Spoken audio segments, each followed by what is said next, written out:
So in the last couple videos we've done, we've talked about the hamstrings and how to stretch and strengthen those.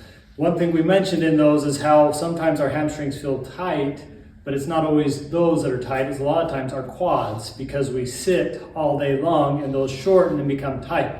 And so a lot of times what I have found with my patients is that if we start to increase the length of the quads, the hamstrings start to feel better. And so we're going to show you a couple stretches for your quads today and how you can maybe help those feel better. So one of my favorites is easy. You can do it at home. You don't need any special equipment.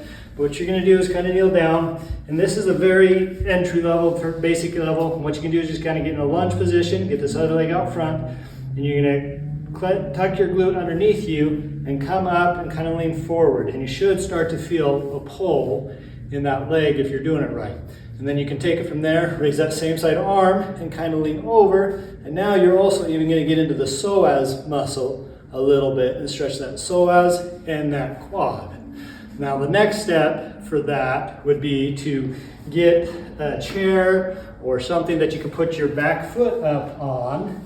Lift that foot up on. You're going to get in that lunge position again. And this time, as you're coming up, you're going to slowly come up. Again, tuck the butt underneath you. Keep your back flat.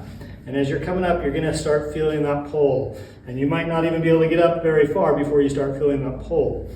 Now, one thing to watch for as you're doing this, you don't want to arch your back, because then you're not going to be getting as much of a quad stretch. But if you can keep that back flat, you're going to feel that pull a lot more in there. Okay?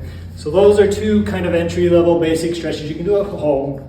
One of the things we do on the reformer here, stretching that quad again, is also get in here, kind of get in that lunge position. But now, same thing, you're going to keep that back flat instead of arching it. Get the glutes kind of tucked underneath you. You're going to push that carriage back, and then you're going to start feeling that stretch, that quad there. And so those are great stretches to do, especially if you sit all day, to help lengthen those quads out, get them moving a little bit better, get you a little bit more range of motion in that.